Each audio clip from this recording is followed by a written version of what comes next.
Hi guys, I welcome you all again to the Fast Track series for RBI Grade B 2018, a video series brought to you by EduTap. So telling you about this particular series after phase 1, and I hope you all have done really well.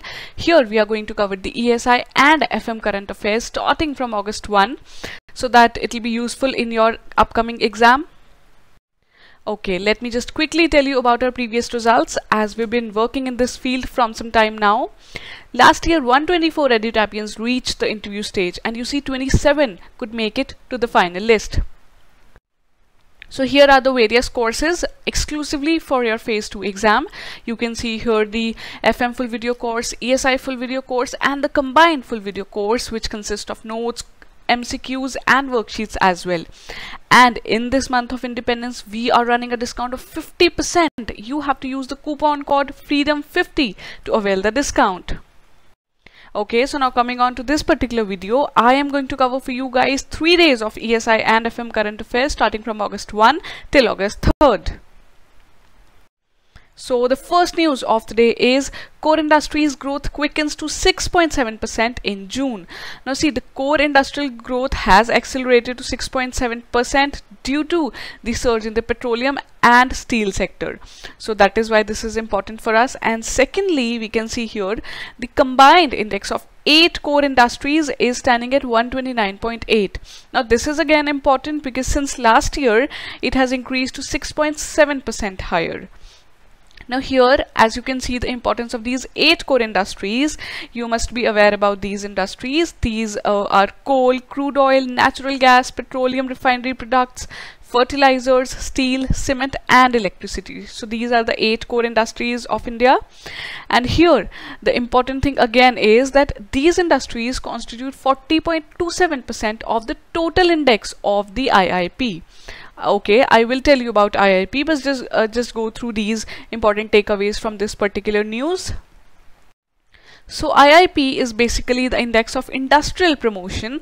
It basically helps us to understand the performance of Indian economy in the sectors like mining, manufacturing, electricity, etc. So important to note down here is that IIP is released by CSO under MOSPI. So this is again important for us. Any other useful information you get to know about IIP, you can just post in the comment section below. So another important news is here, Centre imposes 25% safeguard duty on the import of solar cells.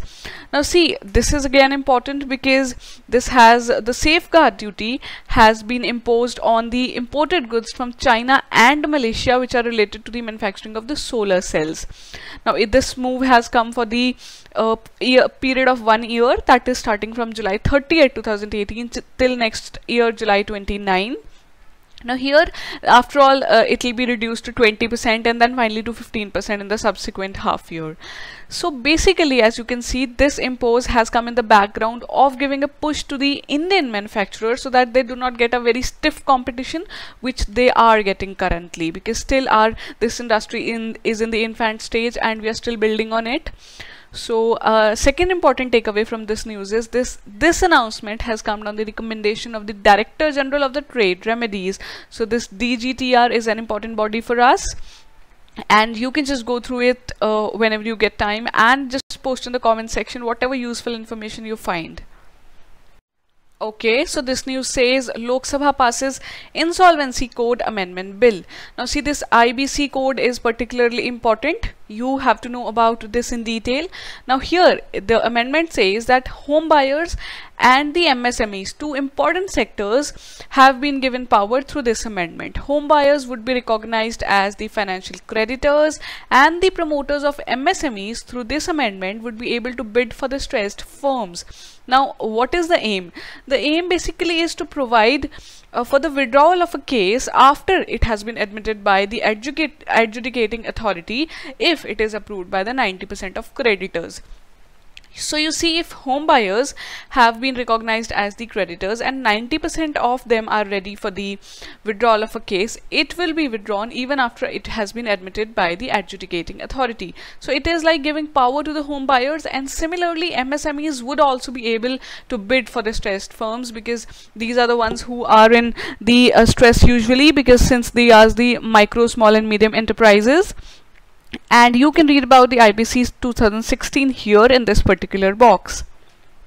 Our next news is related to the solar charkhas. Now this particular scheme has been launched by MSMEs, and here you can see in the picture the solar charkha, the charkha which has been run by the solar panel, which you can see in the background here.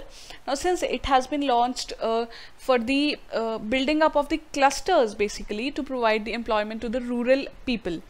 Now here direct employment is aimed at providing to 1 lakh persons, and a subsidy of rupees 550 crore would be given to the artisans who will be employed in this scheme. So this particular scheme is important. You have to read about solar charkhas more. Okay, now this is important. Cabinet approves the extension of Concessional Financing Scheme. Now see, this is particularly important. Let us just go through the news, then I'll tell you its importance. Now the Cabinet has approved the CFS to support the Indian entities bidding for the strategically important infrastructure projects abroad. This has come up for the 5-year period, that is till 2023. Now you see, this step has been taken by the Union government to bring the Indian entities who are involved in these infrastructure projects, to bring them up to the equal footing to the other abroad entities which are already provided such support through their countries. So this is the particular importance of this scheme, and here the implication is that for the payment of the interest equalization, support would be given for the existing projects. Here the counter guarantee and the interest equalization of 2% to Exim Bank would be given by government to offer this concessional finance to the any foreign government or foreign government owned or controlled entity wherein any Indian entity succeeds in getting the contract for the execution of a project. So as you know, whenever Indian entity is going to bid, it will be when it takes the contract after bidding, it will be given this particular scheme's advantage. So that would be it about this particular news. So Cabinet approves the policy framework for the exploitation of the unconventional hydrocarbons.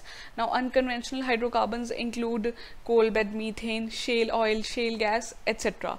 So these are basically the unconventional hydrocarbons. Up till now, the license given for the exploration of the hydrocarbons did not include the exploration of the unconventional hydrocarbons. So basically this lead has come up so as to promote the induction of new innovative and other technology for the collaboration of the unconventional hydrocarbons. Now this is important since it's related to the unconventional energy target which India is focusing right now.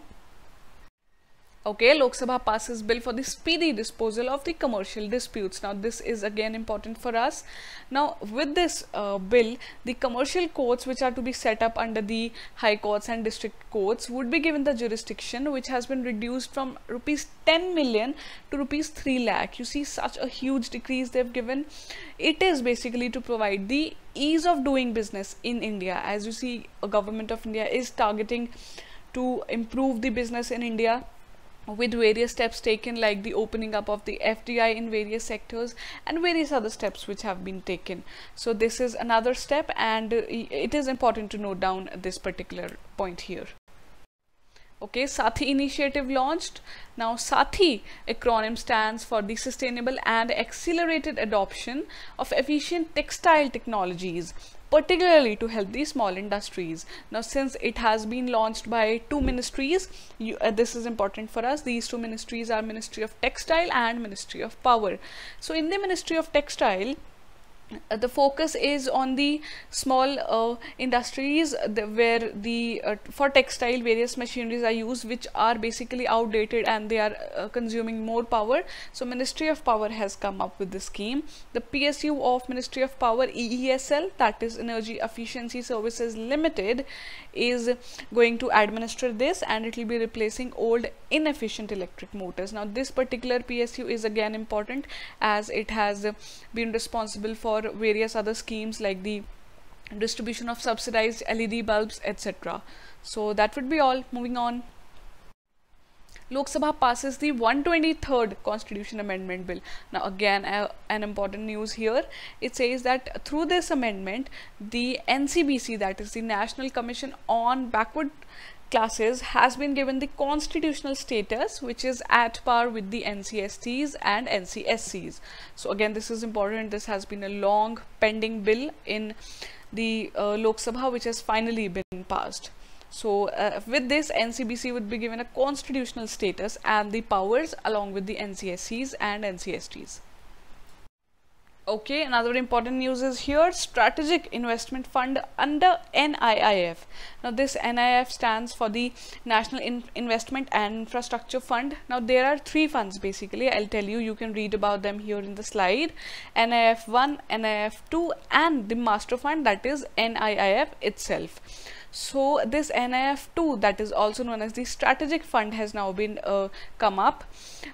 It has been registered under SEBI as the AIF. AIF stands for the Alternate Investment Funds, since these all funds have to be registered under the SEBI regulator.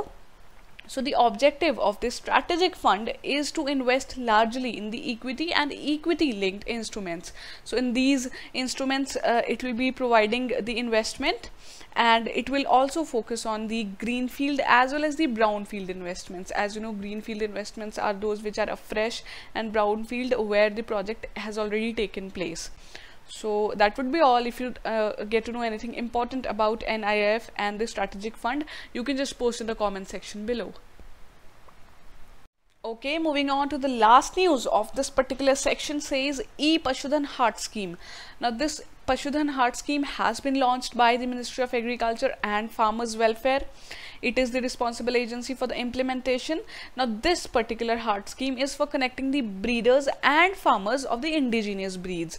So the farmers who are using the indigenous breeds will be connected to the breeders, so that they are able to get the information about the quality of whatever requirements they have regarding this breeding. So you see, it's like promoting the digital India even in the husbandry sector. So that is why this is important. And yes, that would be all about this particular news. So thank you guys. This was all about the 3 days news coverage. In case if you guys have any query related to any course or any other thing, you can just drop us a mail at hello@edutap.co.in. You can even give us a call at 8146-207-241, and you can visit our website anytime at www.edutap.co.in. Okay, before going, please note down the link of the Telegram channel mentioned here. It is also mentioned in the description below. You will be able to download all the content sheet of this series from the channel below. And please like the video and subscribe and share this. Thank you guys. Have a happy learning.